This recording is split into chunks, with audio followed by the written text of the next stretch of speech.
இப்போது புதிய அறிமுகம் ஆச்சி ஹோட்டல் சாம்பார் 50 கிராம் ரூபாய் 20 மட்டுமே.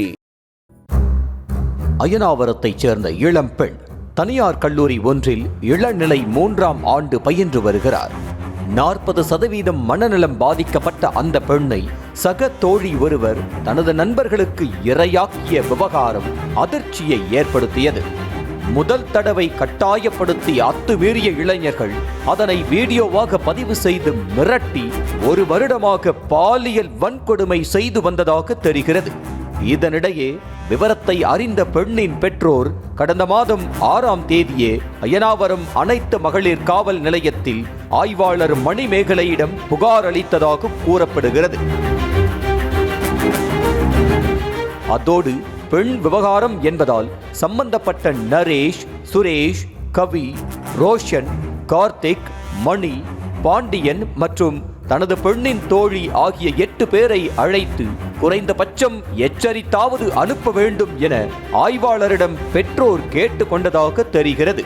பாலியல் தொல்லை தொடர்பான வழக்கை விரைவாக கையாள வேண்டிய ஆய்வாளர் மணிமேகலையோ புகார் தெரிவித்து 10 நாட்களாகியும் அதனை சீண்டாமல் காலத்தை கடத்தியதாக கூறப்படுகிறது.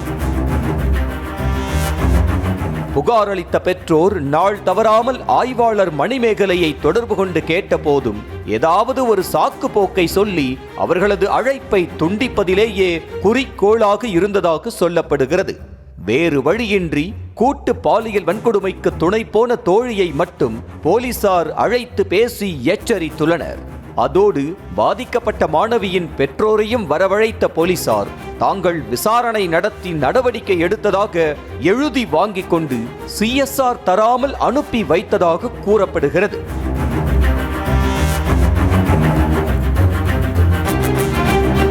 ஆனாலும் மற்ற 7வரையும் அழைத்து எச்சரிக்க வேண்டும் என பெற்றோர் அழுத்தம் கொடுத்ததாக சொல்லப்படுகிறது.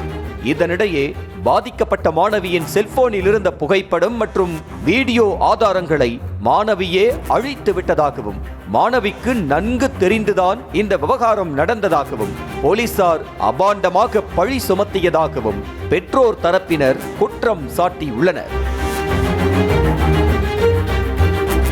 மேலும் மாணவியின் செல்போனிலிருந்து டெலீட் செய்யப்பட்ட புகைப்படம் மற்றும் வீடியோக்களை நீங்களே எங்கேயாவது போய் ரெக்கவர் செய்துவிட்டு வாருங்கள் என பொறுப்பின்றி உதாசீனப்படுத்தியதாகவும் தெரிகிறது.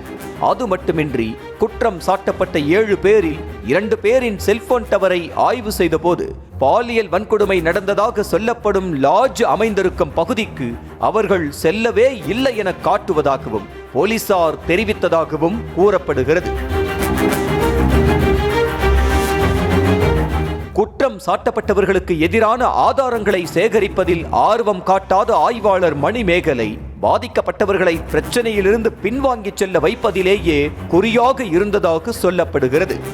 மேலும் குற்றம் சாட்டப்பட்டவர்களுக்கு எதிராக எந்த ஆதாரமும் சிக்கவில்லை என்றால் பெண்ணுக்குத்தான் அசிங்கம், கோர்ட்டு கேஸ்னு நீங்க தான் அலையணும், அப்படியும் சென்றாலும் கேஸ் நிற்காது என்று பாதிக்கப்பட்ட பெற்றோரையே போலீஸ் தரப்பில் பயமுறுத்தி அனுப்பி வைத்ததாக கூறப்படுகிறது.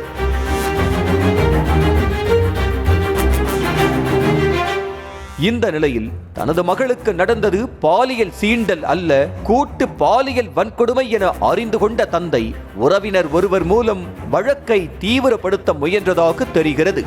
அதோடு இப்பிரச்சனை சமூகத்திலும் அரசியல் களத்திலும் பூதாகரமானதை தொடர்ந்து காவல்துறை உயரதிகாரிகள் நேரடியாக இவ்விவகாரத்தில் தலையிடத் தொடங்கினர். பிரச்சனை பெரிதானதால் பாதிக்கப்பட்ட பெண்ணின் பெற்றோரிடம் பேசிய காவல் ஆய்வாளர் மணிமேகலை, நீங்கள் தானே FIR வேண்டாம் என கூறினீர்கள், இப்போது ஏன் மேலிடம் வரை சென்றீர்கள், விவகாரத்தை பெரிதாக்குகிறீர்கள் என தன்மையுடன் பழியை பாதிக்கப்பட்டோர் மீது சுமத்த முயன்றதாகவும் சொல்லப்படுகிறது. புகார் பெறப்பட்ட அன்றே CSRஐ பதிவு செய்யாமல் அலட்சியமாக செயல்பட்டதோடு பாதிக்கப்பட்டோரை சமாதானப்படுத்துவதிலேயே குறியாக இருந்ததாக சொல்லப்படும் ஆய்வாளர் மணிமேகலை மீது காவல் ஆணையர் கடுமையான நடவடிக்கை எடுக்க வேண்டும் என்று பாதிக்கப்பட்ட தரப்பினரும் பொதுமக்களும் கோரிக்கை விடுத்துள்ளனர். அதோடு எதற்காக ஆய்வாளர் மணிமேகலை குற்றம் சாட்டப்பட்டவர்களை அழைத்து விசாரிக்காமல் அலட்சியமாக இருந்தார் என்ற பின்னணியையும் ஆய்வு செய்ய வேண்டும் என்ற எதிர்பார்ப்பும் எழுந்திருக்கிறது.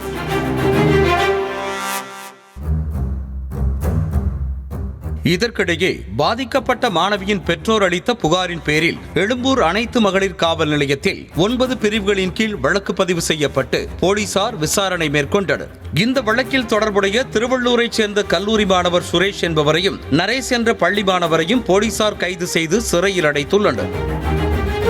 மேலும் பாதிக்கப்பட்டவர் மன வளர்ச்சி குன்றியவராக உள்ளதால் புலன் விசாரணை செய்வதில் சவாலாக உள்ளதாக காவல்துறையினர் தெரிவித்துள்ளனர். தொடர்ந்து 4 தனிப்படைகளை அமைத்து காவல்துறையினர் விசாரணை மேற்கொண்டு வருகின்றனர். மேலும் பாதிக்கப்பட்ட மாணவிக்கும் அவரது குடும்பத்திற்கும் மன உளைச்சல் ஏற்படுத்தும் என்பதால் வழக்கு விசாரணையை யாரும் விமர்சிக்க வேண்டாம் என்றும் காவல்துறையினர் கேட்டுக் கொண்டுள்ளனர். இப்போது புதிய அறிமுகம் ஆச்சி ஹோட்டல் சாம்பார் 50 கிராம் ரூபாய் 20 மட்டுமே.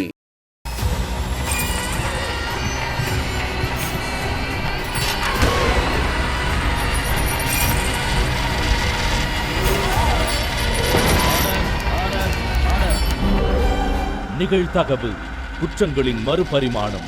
நாள்தோறும் இரவு 10 மணிக்கு இணைந்திருங்கள் நமது நியூஸ் தமிழ் தொலைக்காட்சியோடு.